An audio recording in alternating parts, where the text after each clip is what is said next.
Everyone, thank you for joining us on this roundtable. We'll be discussing digital transformation and sustainability within the NHS and how we can boost efficiencies whilst also protecting the environment around us. My name's Jack from NHE, and I will be moderating this discussion today. So this roundtable has been put together by the National Health Executive in partnership with Virgin Media O2. There will be a write-up on this event, and all comments on this roundtable will be under Chatham House rules.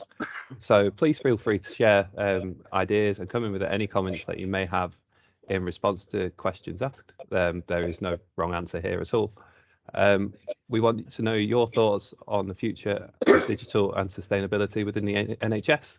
So joining us for the discussion, we have Francis Andrews, Medical Director for Bolton NHS Foundation Trust, Helen Lancaster, Director of Operations for South Warwickshire NHS Foundation Trust, Joel Glover, Director for Commercial Development for the North West London NHS, Alan Milbourne, Policy Manager, Digital Health and Care Workforce for the Scottish Government, Paula Baird, Programme Lead, Digitally Enabled Workforce for NHS Education for Scotland, Delphine Fattori, Head of Digital Services, Bradford District Care NHS Foundation Trust, Rhiannon Lawson, Director of Digital for the Tony Blair Institute, Mark Burton, Health Lead for Virgin Media O2, and we also have Martin McFadden, Head of Public Sector for Virgin Media O2. So welcome everybody to this roundtable. Just to start us off, it'll be great to go around the table and just introduce yourself and what you guys do. So Francis, if I could start off with you, would that be all right?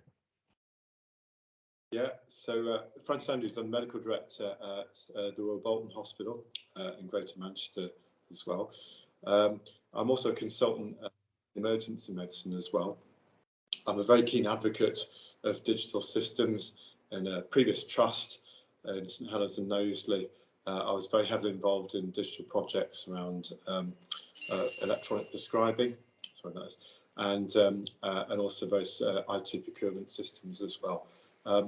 More latterly, within Greater Manchester, I have done some work just before we got to COVID around procurement and sustainability as well. So I hope that I can help with the discussion here. Thanks.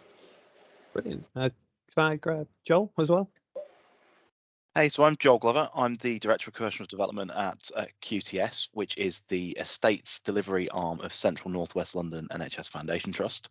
CNWL and QTS are an unusual organisation because it's a mental health and community foundation trust. We have a massive geographic footprint. We're more than 80 miles north to south. We've got 166 sites, which makes us not near the largest in terms of number of sites, because there are trusts out there with 300 plus sites, but certainly one of the geographically largest sites in the country.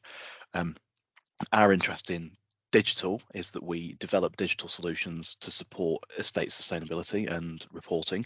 And as an estates provider, I'm sure you can understand we're under an enormous pressure on cost escalation and inflation, and we're trying to drive a better quality solution for the estate, for the patients, and for the NHS as a whole.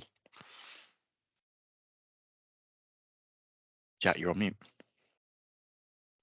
Sorry, Alan, can I grab you for that? Hey folks, I'm Alan Milbourne. I'm a policy lead for digital skills and leadership at the Scottish Government. I've been in the team for quite a few years now, even back when it was the e-health days. And I'm glad to say in recent times we have moved forward to digital health and care. So we've got a digital health and care strategy for Scotland. It was just refreshed last year. And as you can imagine, that takes in the whole spectrum, the whole collaboration piece right across digital health and care in Scotland. So it's huge. I'm glad to say though, from my side, I'm the workforce, digital skills, leadership, culture side of it. And that has really ramped up since COVID. So we are in a great position, but of course there is a lot to do. Brilliant. Paula? Morning everybody. I'm Paula Baird, Programme Lead. So I work closely with Alan, delivering a programme funded by Scottish Government that's aligned to the digital health and care, the commitments in there. Ultimately, it's about how we build the digital skills and capabilities of our workforce across health and care. Some of the work streams within the programme are our main theme is about how we avoid duplication, triplication of resources and avoid leaving gaps in other resources.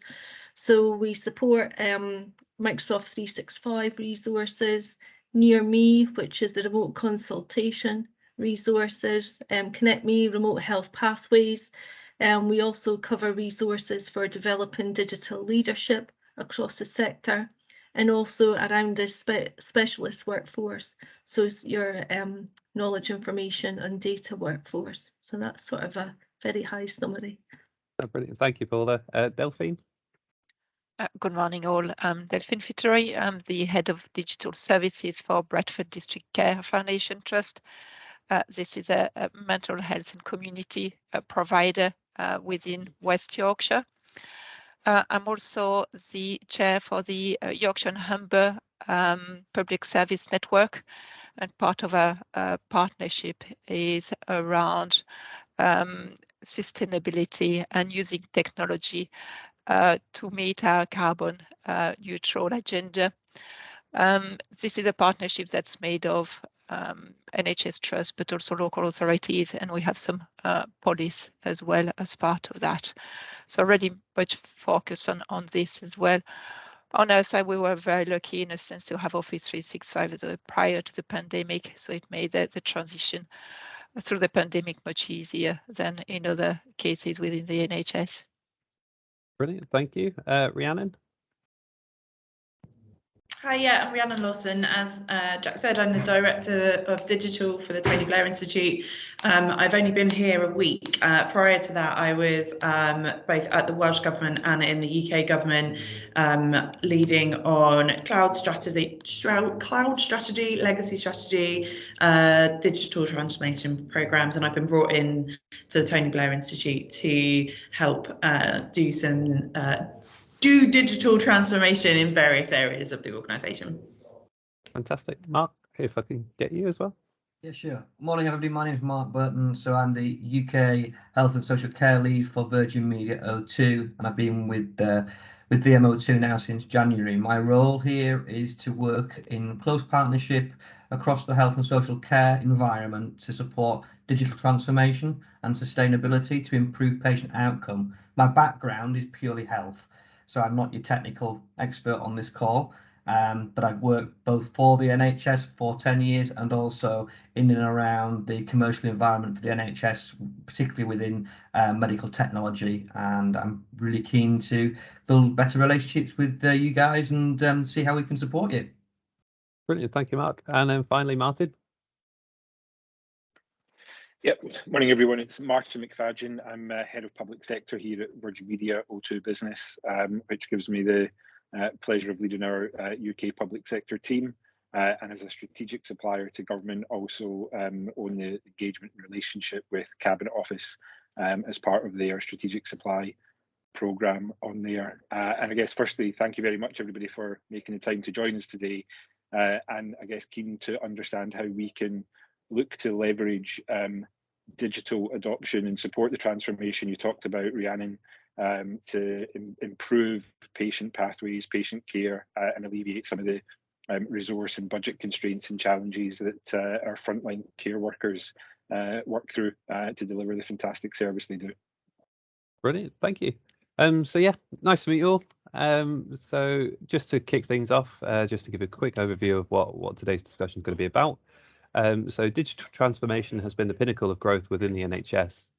Digital transformation has highlighted areas of efficiency as well as inefficiency. This efficiency has allowed improvement for patient care and its deliverables, but due to legacy systems, there's still a high rate of inefficiencies to overcome. So with pressure budgets and net zero targets, how can the NHS boost efficiencies using digital transformation as their backbone? So just to kick everything off with our first question, I'm going to throw it out to everyone. Please come in with your answers. So just to start off, how can we raise awareness internally of the role of technology in tackling sustainability challenges?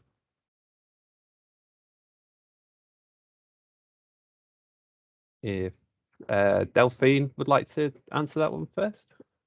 Yeah, happy to kind of answer that. I think with the COVID pandemic, because it's accelerated a bit some of the transformation work we've done from a digital perspective, with people working remotely, not by choice, but they had to do that because there was no other opportunity to do that apart from a frontline services. Then it accelerated really the transformation agenda. I kind of introduced earlier the fact that our organization were lucky in using Office 365 beforehand, but we were not using the full potential. We only started to use Teams in the odd occasion, then Teams became the role as we are today, for instance. So I think those benefits that we got at the back of the pandemic are a really good example of how digital transformation can make a difference, can make a long-standing difference going forwards to kind of continue to build on this now. Fantastic. Okay, cool. And does anybody else have anything to add on to that one?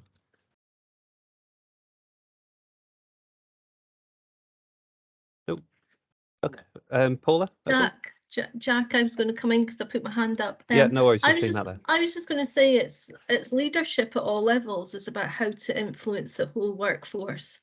And when we talk about digital transformation, about how we use technology, I don't think we're putting enough focus on the where, why, what, when, and how around the savings and the impact that can make around sustainability and the environmental factors. I don't think we promote enough maybe about how we're reducing travel and different things, and about how to move away from paper. And I think leadership ultimately is how you can connect with the teams at all levels. Brilliant. Okay. Alan? I think just building on from both those comments there, Jack, it's just something I was thinking about just prior to coming into this session. I think there's very much the leadership aspect of that. I mean, but we're not short of examples, especially to Scotland, I'm sure across the UK, of how things have changed since COVID and how we've had that success and the need to sustain it. But I think the mindset needs to be there. I think it's you have to have the right audience. You really need to instill that digital leadership right across the organisation, so those higher up that weren't involved in digital so much before are understanding it. But secondly, I think there's a lot of use of those platforms, technologies, etc. Via staff, via patient service users. But I think there's a deeper dive into that as why they're using it. I know they're using it because it aids their recovery. It's quick, it's effective, it's different, that kind of thing. It's a matter of choice. But is there enough emphasis on the saving the planet end that's actually been put onto that as well? So I think that whole thing really needs to be joined together, because I've said this before, I've had a pound for every time I say it. We lead a lot of stuff from digital health and care, but it needs a much wider collaboration to get to make all those messages come together. There's a big workforce area there. There's a big digital citizen area there, and it can't all be led by digital health and care people, although we are trying our best. Okay, fantastic. Yeah, that's a really good point. Joel, I saw your hand went up first. Yeah.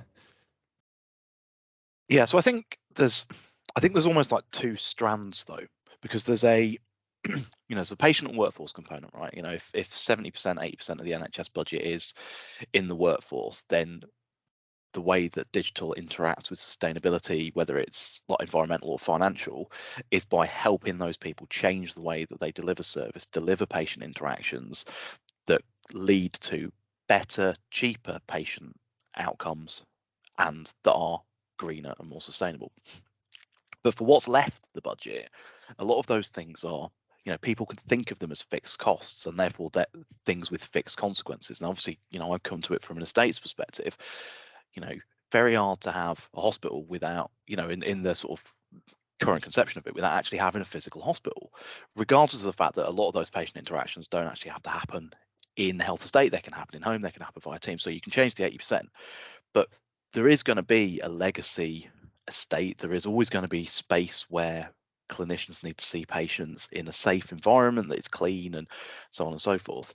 At the moment, the NHS estate is, I joke that I'd like to drag us into the 21st century, or like maybe out of the 19th. We still have like grade 1 listed hospitals.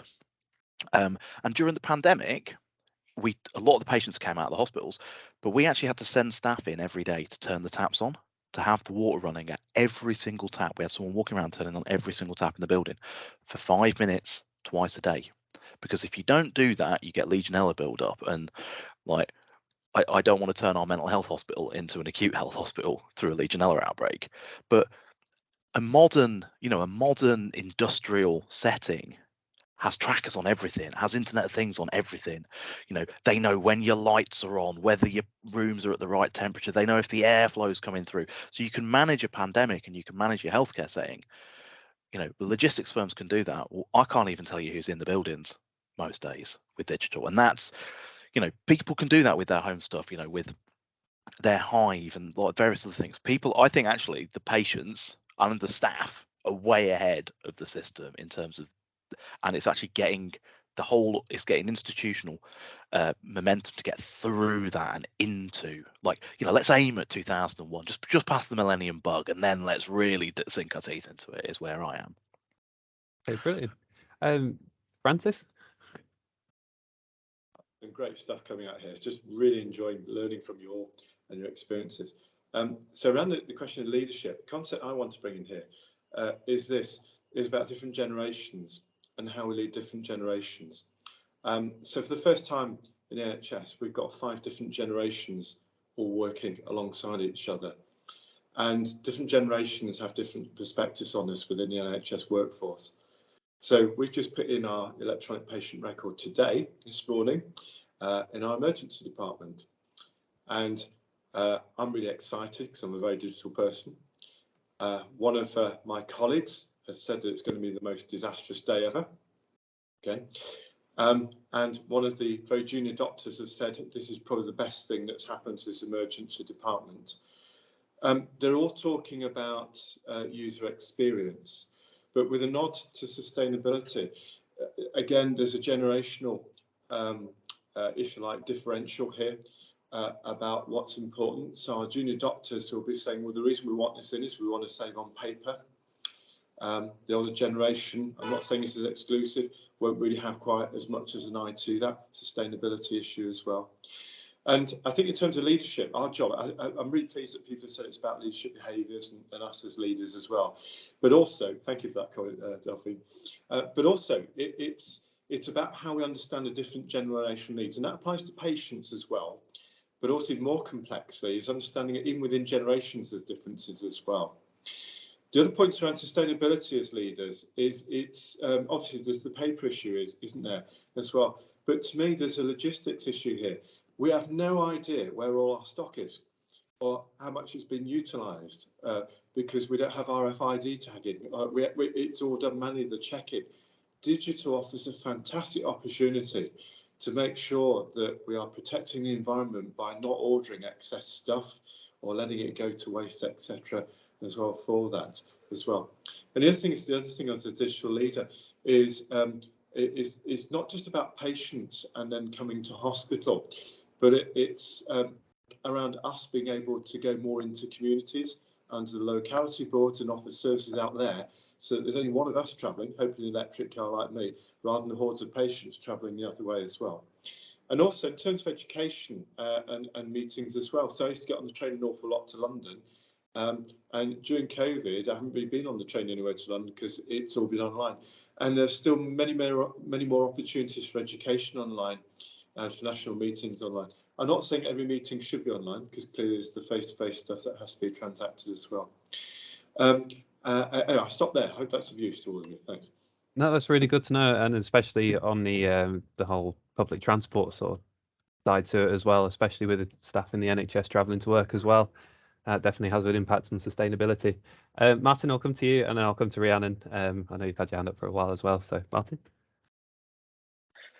Perfect, thank you, Jack. And I suppose the first thing that I'll say might be a surprise given the job that I do in the company I work for, but I think the first recognition has to be that digital and technology is not the sole answer to the problems, and it's not going to solve all of the woes of the world.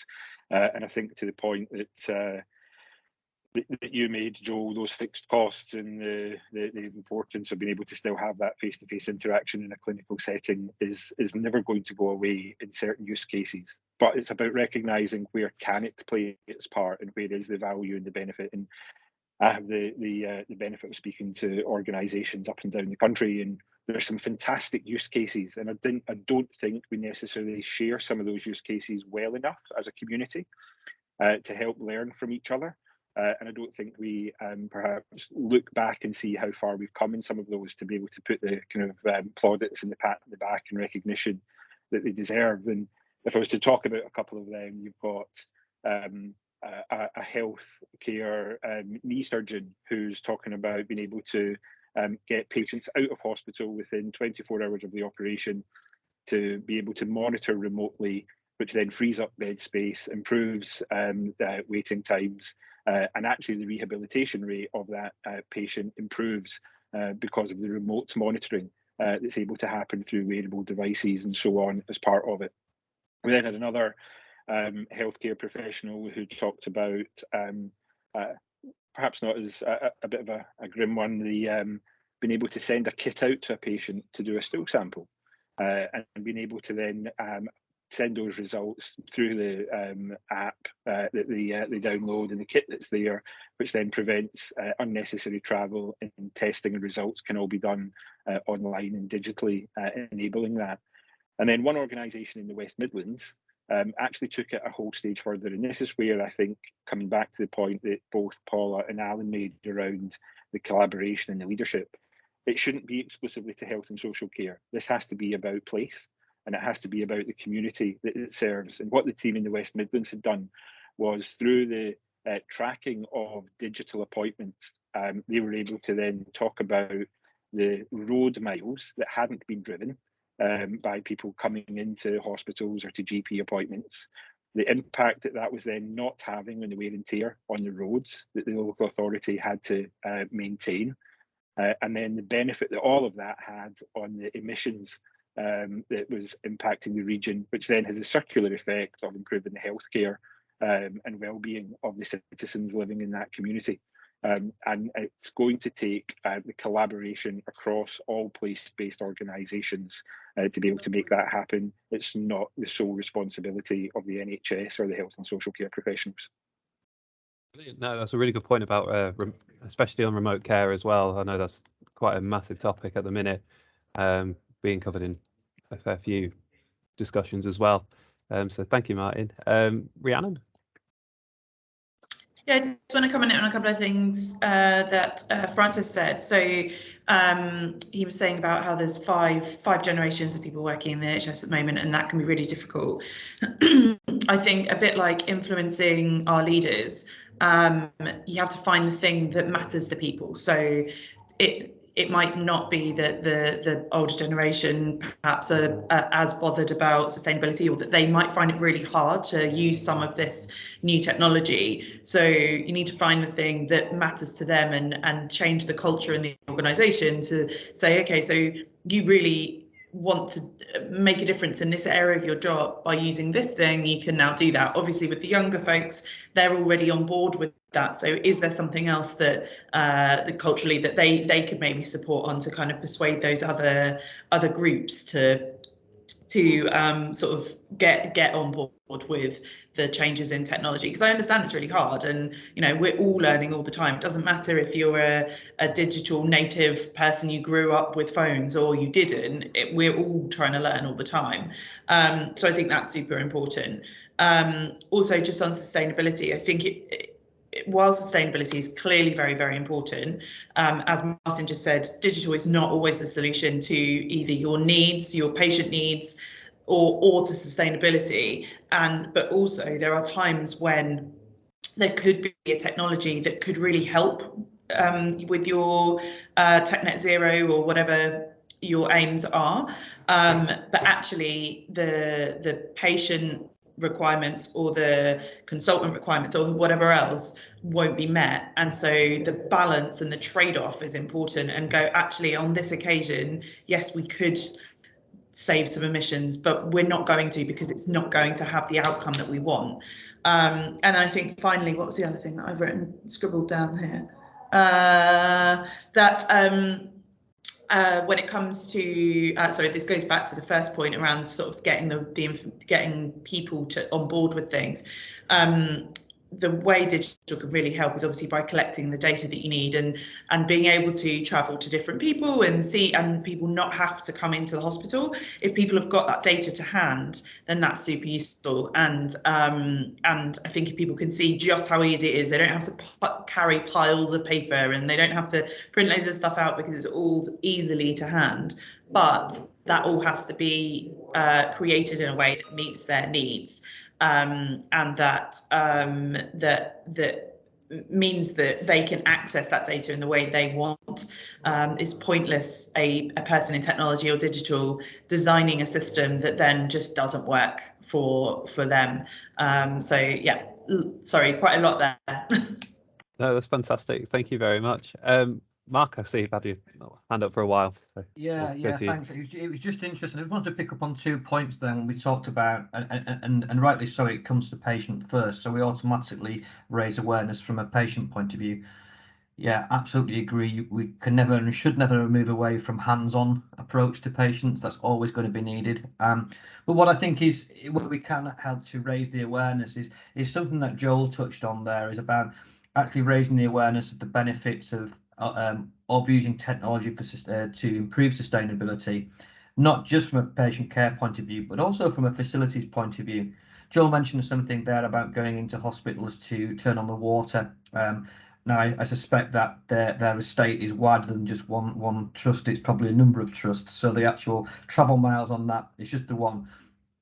That would be unusual in itself. Most trusts would have quite a few facility environments and places where they would need to do exactly the same thing.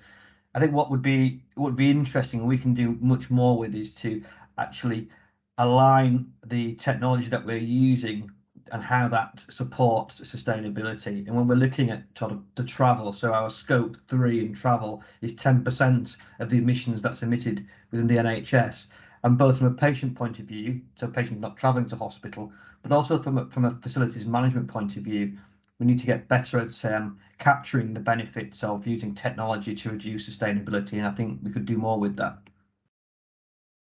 Brilliant. No, really good point. I just actually had a quick question from what Rhiannon said. I'll go to Alan first before I do. Alan? Sorry, you're on mute. Can I just say I totally agree with what Mark just said there around the facilities side, and I don't want to say too much because I've sit in Scottish Government, but back at the beginning of this, when I came into e-health, I mean, I recognised there was a big non-clinical part of this journey that was kind of missed to some extent. And even if it drives to facilities, which is seen as kind of non-clinical, non-technical, but it does take that. That is part of the whole picture now. And again, you still have to upskill the staff in those areas to realise that as well. So that whole thing is there, but the non-clinical side was kind of, I wouldn't say it was missed, but our hands were so full. We're looking at the big picture, you know, the infrastructure, the big systems, all that kind of thing, that even the people in culture and stuff took a bit to come in. And now that it has come in, I completely support that. I mean, some time ago in Scotland, we called it an e-health facilities strategy, and that was really just, you know, to add on and to answer some of the stuff that we had in e-health. And I'm not saying it's not there; it is there, it is wrapped up. But sometimes it might need a bit of a kind of an unpicking and looking at it again. You know, all that smart building stuff. You're not going to have that unless you've got the workforce at that end that's suitably skilled to take that forward. I totally agree with that comment. Fantastic. Just to come back to what Rhiannon was saying, she mentioned about and also Francis as well.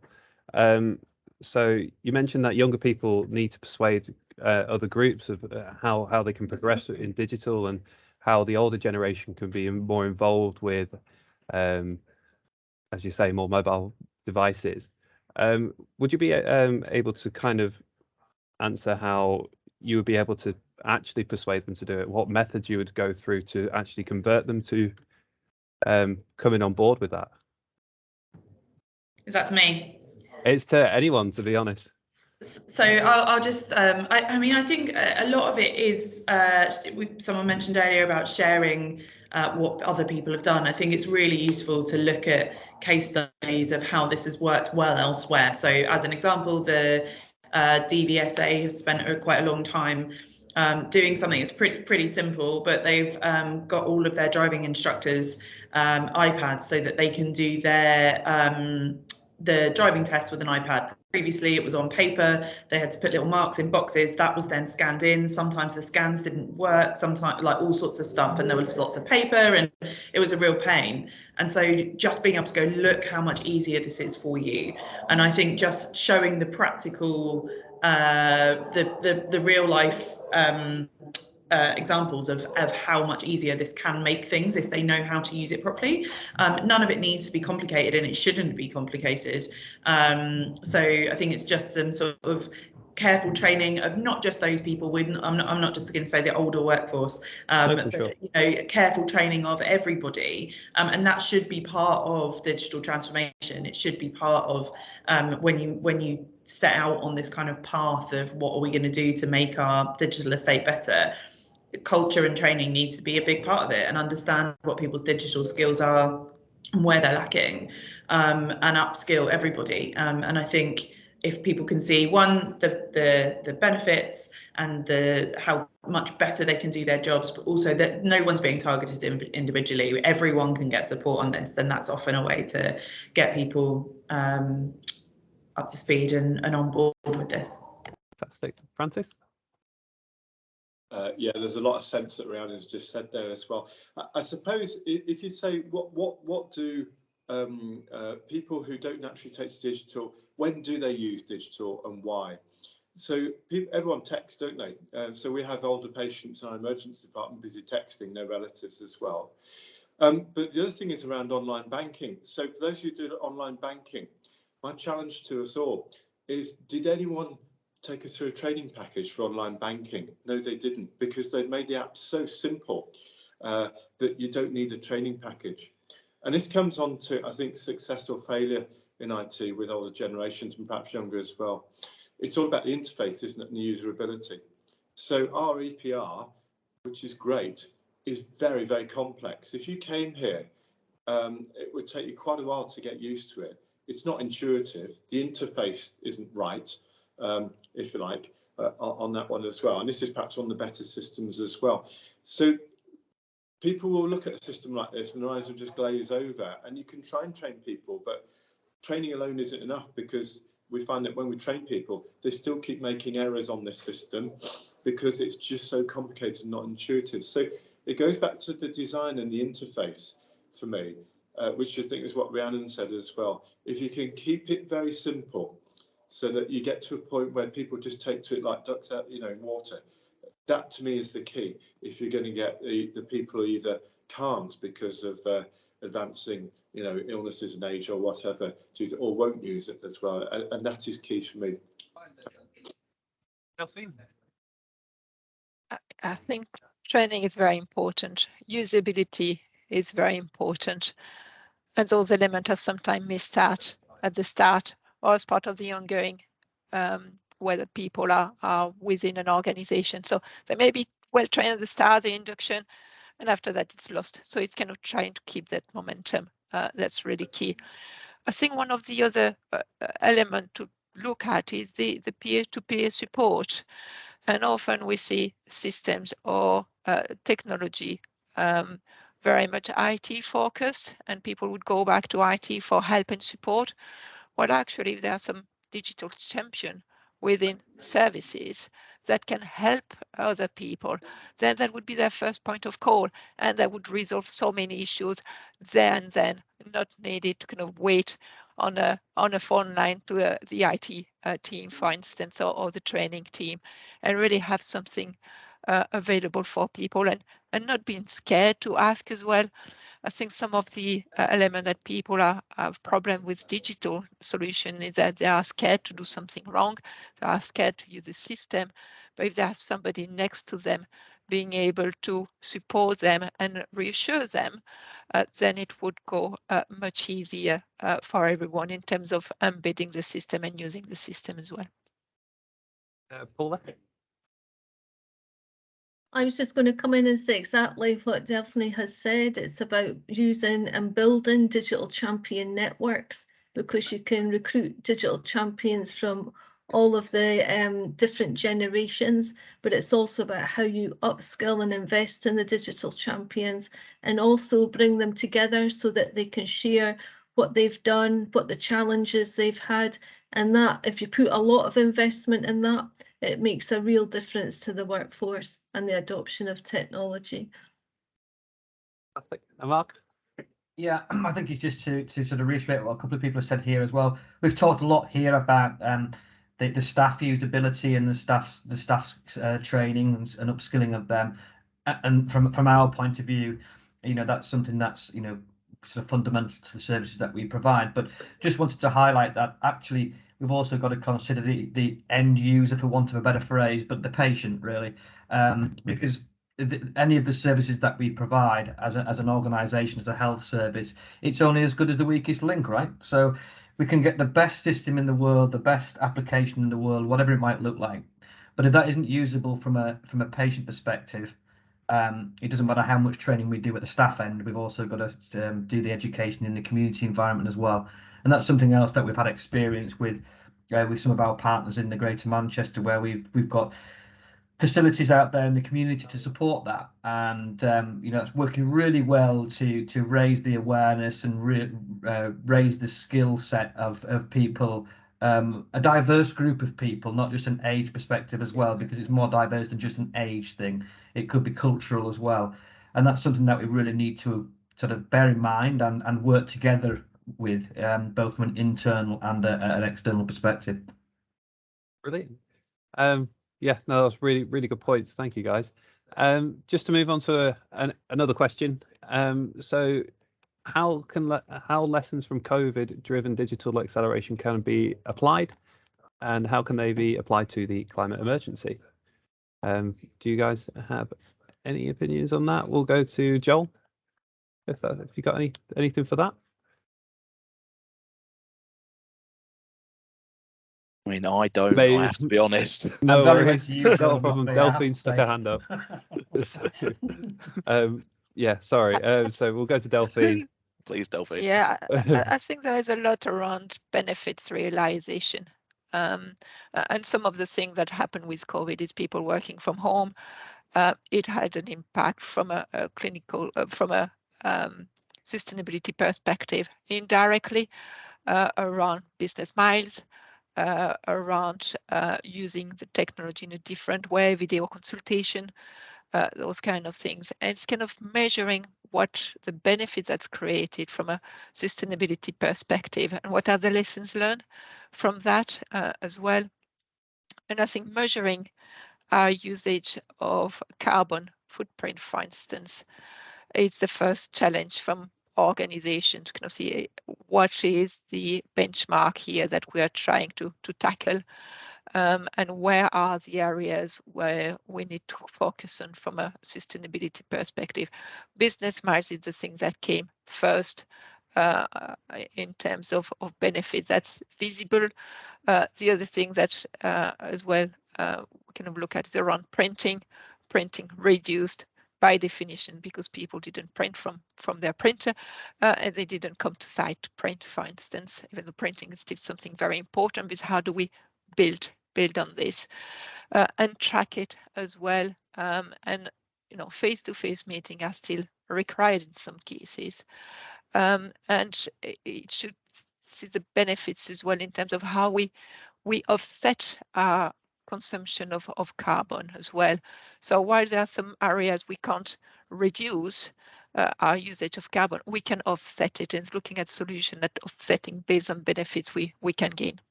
So sorry if you're thinking there. Fantastic. Cheers, Delphine. Paula?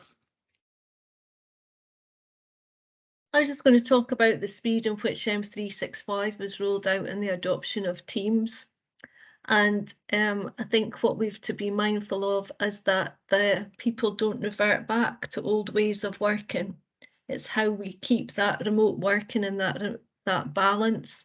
And also the remote consultations and near me, the adoption of that for consultants, and about how we spread the use of that technology further across health and care, and using it for group consultations as well. So it's about how we keep that pace going. And I think some of that was achieved through removing some of the governance and people being able to make decisions and just go with things. And I think it's about how we keep that pace and energy going, because I think that's one of the things we talk about is how to attract new talent into the sector. And we talk about digital skills, and sometimes the tech's not there. So it's that you can't measure digital skills if people are still working on manual paper processes. And it's like what Joe was saying, when people have to go in and flush the taps, they may forget to sign the piece of paper that they've done that. So people think they haven't done the flushing when they have. So there's a whole raft of things that we can do, and it's about how we keep that momentum going. Fantastic. Francis? Yeah, just on the back of what Paul has said, she raised a really important point about sustainability, these changes. So likewise, in our trust, we went very rapidly to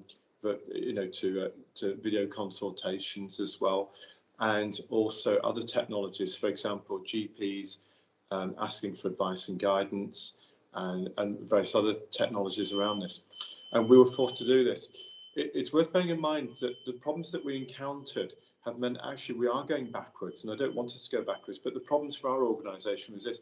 First of all, our Wi-Fi infrastructure just couldn't cope with it as well, and that's often forgotten in all this as well in trusts. Now, some trusts have really good Wi-Fi, others don't, so you've got to have a really, really good Wi-Fi infrastructure, and that's something we are working through at the moment, but that's put clinicians off certainly as well.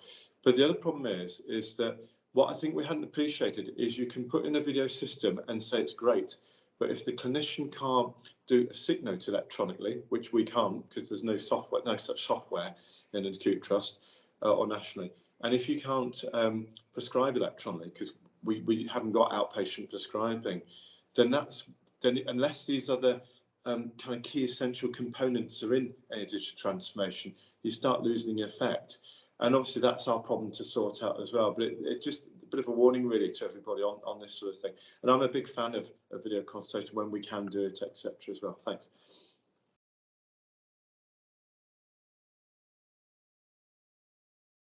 Sorry, Alan, you. I think I'm going to state the obvious here, but I think as we know, I mean, the COVID impact gave us that digital aspect, whether we wanted it or not, and it demonstrated that people, when they had to do it, they could do it, and we just have to really sustain and build on that. I mean, there's the overall confidence thing that might still be lacking. That's why we're looking at information governance competency stuff, tailored learning and development pathways, so that it's tailored to the job that they do, and that has the right impact on the patient outcome stuff, so it does match that. So that's quite a big piece of work, but that's something we're working on in Scotland to build our national resource for skills. But just to come back to that point I made at the very beginning, that when we look at the climate change and the efficiency stuff, to some degree, we've always kept some kind of stock on the efficiency. So whether it be a while back on video conferencing and all that kind of stuff, but now we're into the patient travel, working from home, using technology. We're still scratching the surface a lot of that stuff, and that really just brings it back to why there has to be more collaboration, right across the organisation, even at the top end, so that you bring those sides together. We've got a strategy across NHS, which I've recently published, which I can never remember the title for top of my head. It's a bit of a mouthful, but it's the NHS Scotland Climate Emergency and Sustainability Strategy. So we fed into that, but there's still a long journey to go as to how we work, together that, because we've got a delivery plan for NHS. For the digital health and care strategy, but how does that really come together? With climate change, there's stuff in there, but that really needs to join. And again, that just comes down to collaboration, digital leadership at the end of the day. And we know that things do slip.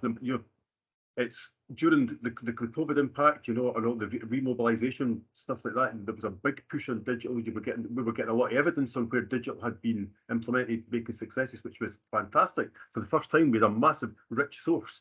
But you do see that kind of falling off, and that's no criticism, to anybody. It's just that people, that's just human nature. People get on and they bring things in as business as usual, but are not at that business as usual stage for digital yet. We still need that digital leadership, digital mindset.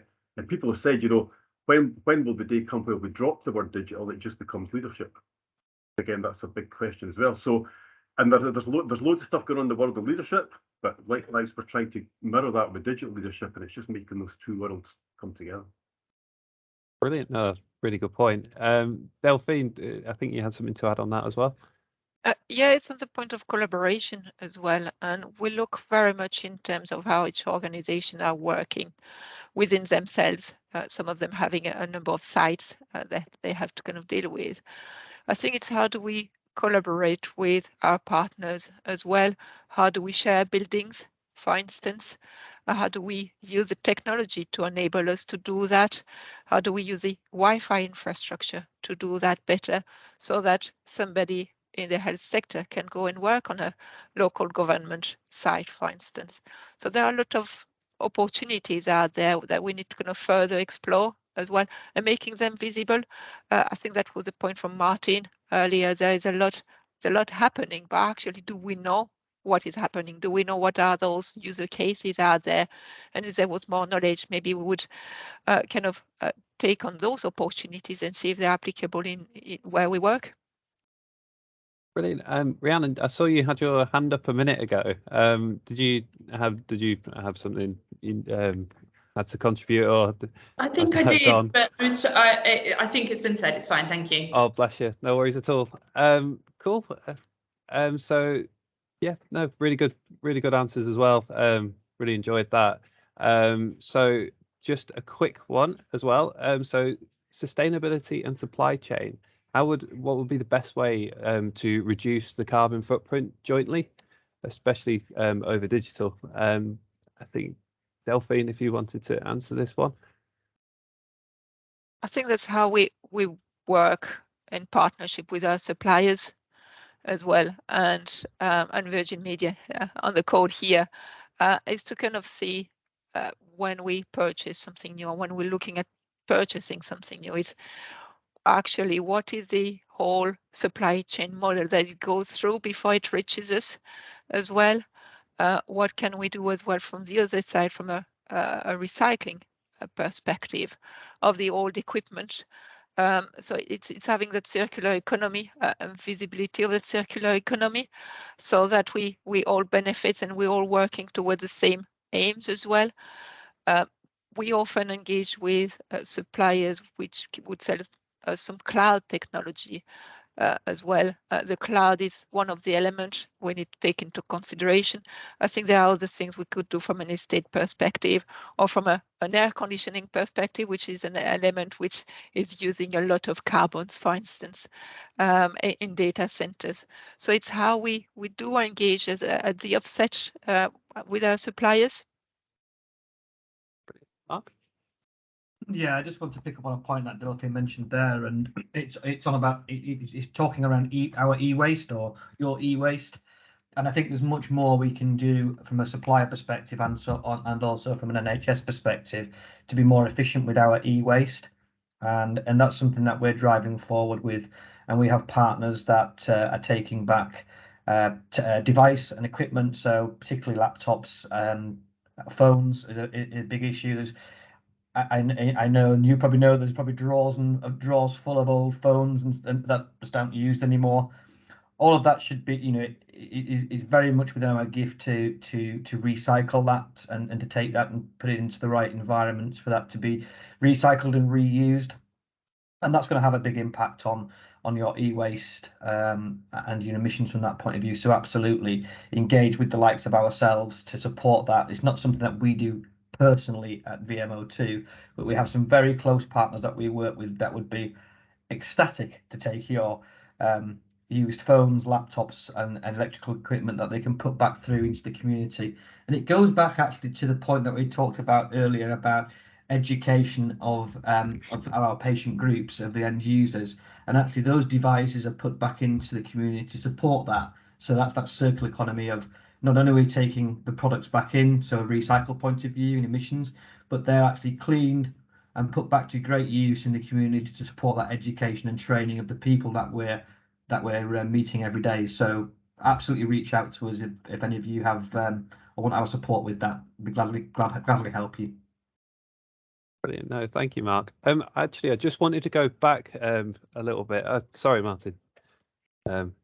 Before I do, No, yeah, no, thanks, Jack. And I think just, and this might be going back as well on the point of the lessons from COVID. And I think Paula, you made a great point about the speed at which certain technologies and solutions were adopted. And it kind of also goes into the point that Delphine made around the sustainability and supply chain. I think there's a massive role that procurement can play, and being able to have the forward-looking engagement that procurement, having supplier engagement early in a process before the lockdowns of procurement happen, not COVID, and kind of engagement starts to become challenged. And being able to share what the outcomes that are being desired by organisation, what is it that we're trying to achieve through this, and how can it be achieved? And social value can absolutely play a part through the procurement process, and being able to leverage the lessons from COVID and make sure that continues to happen, whilst also demonstrating what is possible. So when Joel talked earlier on about estates management and use of IoT, being able to support all of that, that is eminently achievable today. And many of these solutions can be, but it requires early engagement in the procurement process to be able to work out how it can be delivered, what the best way is, and being able to address that. And if there are some underlying issues through legacy IT, which I also know there's a significant legacy IT debt within across public sector, and we touched on it earlier, Francis, on the Wi-Fi issue, but not exclusive to that one, then that's something that roadmaps can be built in conjunction that still follow due procurement process and allow for the best outcomes to be achieved. So I think greater collaboration between the supply community, the IT community, and procurement demonstrate the best value to be able to build the most appropriate business case to help us take the leaps forward that we're talking about today. Brilliant, nice one, Martin. Joel? And certainly that procurement piece is really important. Like there's a mandatory requirement to include social value and social impact in all public sector procurement these days. But you know, as buyers, we can choose what that means to us. So if we're buying, you know, if we're buying technology solutions, we can think about, you know, if we're looking at a market with our procurement team and like, actually, do you know what I'm interested in is minimizing our use of rare earth metals. I'm interested in reusing and circular economy. That's where I want the social impact of this particular purchasing cycle to go, because that will drive our sustainability and our social impact and our cost. You know, if it's, you know, from things that I do, if it's food, you know, we look at food miles and the sustainability of the farming, because you know, we can drive the cheapest price down, but the cheapest way to feed people is just to feed them bananas and carrots, and they will eventually starve to death on that sort of diet. But every single thing that we do, if we think and we plan and we use technology to help us do that thinking and planning, and that is particularly once the procurement stuff comes in around waste management, like not just like what happens when we throw stuff away, but avoiding waste. You know, I'm sure I'm you know, with clinicians on the phone, I'm hesitant to get out of my skis, but medicines get thrown away because they aren't stored properly. We order too many, right? You can avoid 10% carbon footprint by just buying 10% less stuff. And if you throw away 10% less stuff, then you know you've achieved that through that technological enablement. And so that's stock control, stock management. That whole piece around digital enablement is ripe to be done more effectively. Brilliant.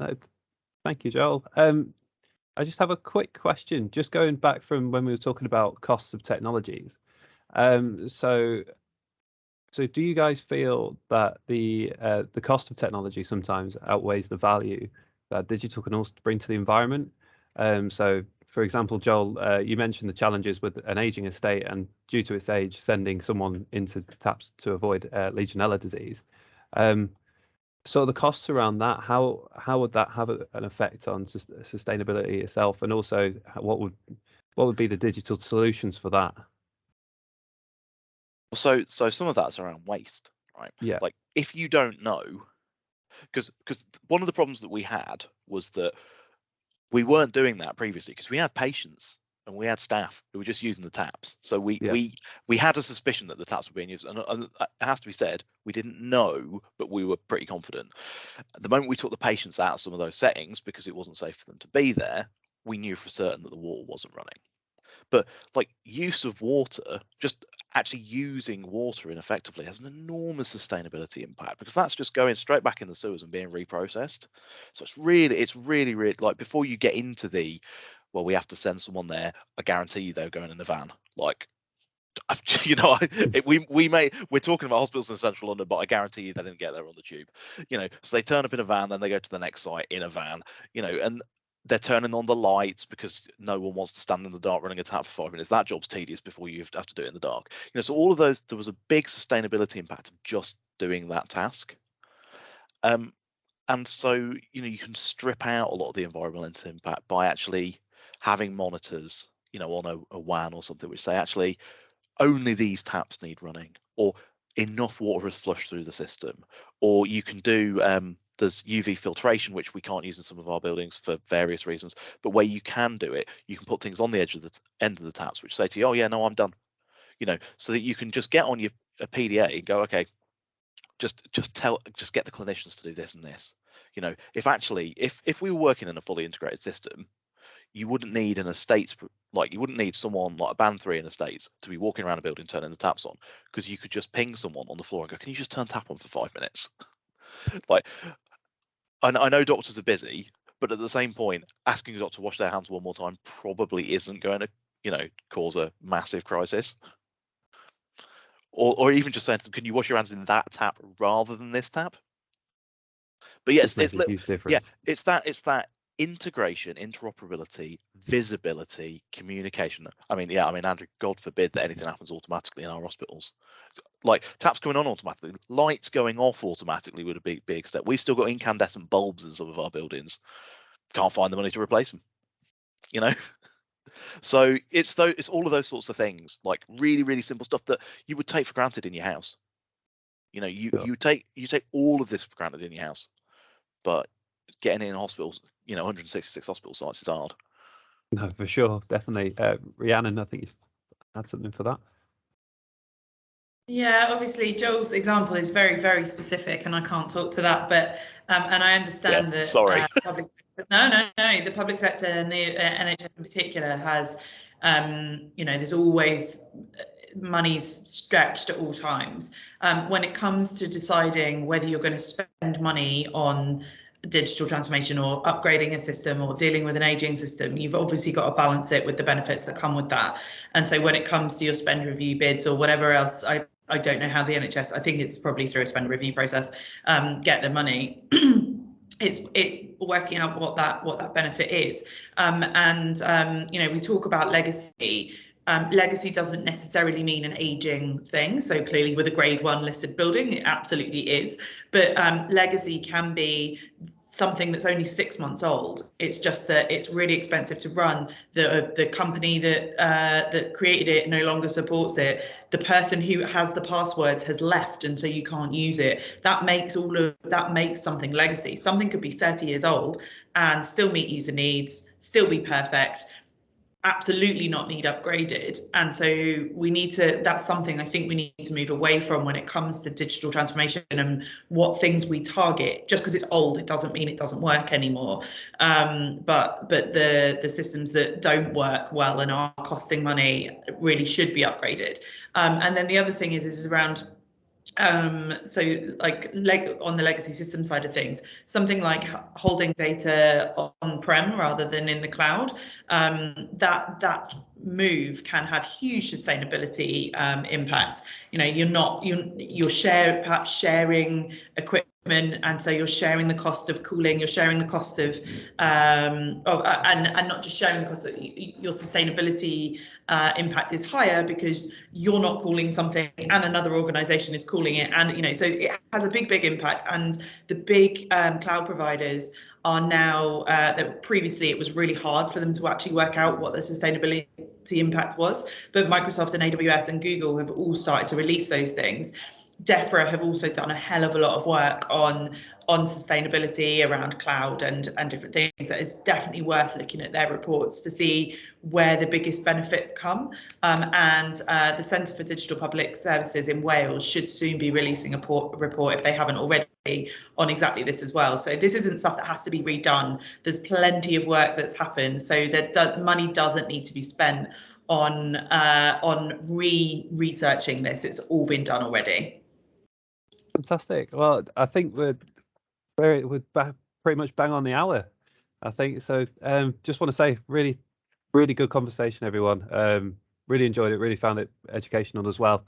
So thank you for spending your time here as well, and just sharing your ideas, thoughts, feelings, and what the future is for digital and sustainability. So thank you very much, everyone. Really enjoyed it. So yeah, I hope you enjoyed it as well. And yeah, hopefully we hope to have you on further discussions on these topics. And I think that's everything. Thank you all. Very good discussion. Thank you. Thanks, Bye. everybody. Bye. Thank you. Thanks Bye-bye. a lot, Andrew. Thank you, Very everyone. much.